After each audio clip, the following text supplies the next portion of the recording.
What's up everyone, and welcome back to Top 5 Central. Today we're going to be taking a look at the top 5 new guns in Revelations. Now this video is going to be a little bit weird because I'm actually going to say it all out unscripted, which I've never done before. I'm a little pressed on time, so let me know by leaving a like if you enjoyed this new format.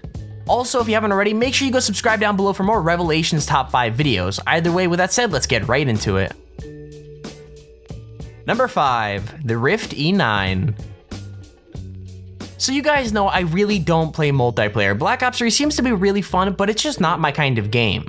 That means that I really haven't been keeping track of all the new guns that we are going to see in zombies, which the Rift E9 seems to be one of them. It's like a pistol version of the Banshee. I think that's the only way I could really describe it. It's the pistol version of the Banshee, so it shoots out like energy or whatever, and it's really good in zombies. However, it's really not a gun that you're gonna wanna keep around for long. Like I said, it's a pistol, it does well on like round 20 and stuff like that, but there's a lot of other guns that I'd rather take over the Rift E9. The mobility is good, the damage is good, but the ammo is definitely lacking. As well, when you compare it to a lot of the other things on this list, it's just, it doesn't rack up to that amount of how good the other ones are compared to this.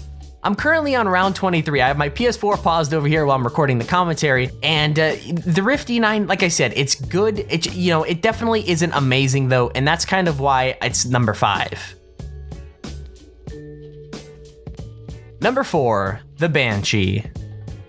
So the Banshee is another new gun that is like this energy pulse shotgun thing. It's pretty OP on lower rounds. It's definitely saved my life like 100 different times now, but especially though when you're trying to do the summoning pieces or whatever that you can have the turret on, it's really helpful for taking out like the keepers, and especially though the new Margwas. So there's like elemental Margwas, and it's really helpful for taking out those Margwas. Most importantly though, it's a gun that you're definitely not going to be keeping around for long. Just like the Rift E9, it lacks with ammo. It's good for just about everything else. I found it to be pretty good, but other than that though, there's really not much more to it.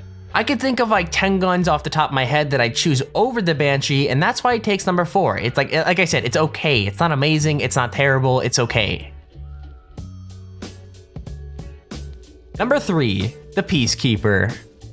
So the Peacekeeper was originally brought into the Call of Duty franchise. I believe it was Die Rise. I also think that it's a submachine gun, but it feels a lot more like a Kuda and an ICR combined. That's the best way to describe the Peacekeeper. It's a really good point gun. I've noticed that in high rounds, it's actually still killing zombies and stuff like that, unlike a lot of other SMGs. And also, it's a really nice feel for the new submachine gun and assault rifle class. The last thing that we got similar to the Peacekeeper was the PPSH, which is really good and all, but I don't know. The Peacekeeper, I feel like is actually better than the PPSH. Let me know in the comments below, do you think the Peacekeeper would be better or if the PPSH would be better? Number 2, the Tommy Gun. So the Tommy Gun was introduced in Mob of the Dead, and my god, I absolutely love it. The mobility is good, it has a ridiculous amount of ammo, damage is insane on high rounds, and most of all, it's the nostalgia. So Mob of the Dead, like the entire cafeteria from Mob of the Dead is brought back, and having the Tommy Gun training in the cafeteria is epic. It's definitely my high round strategy for sure, and I'm sure you guys are gonna love it as well. I'd say that out of all the new weapons in this map, the Tommy Gun is definitely one of the best. Number 1, the Sunder Gun.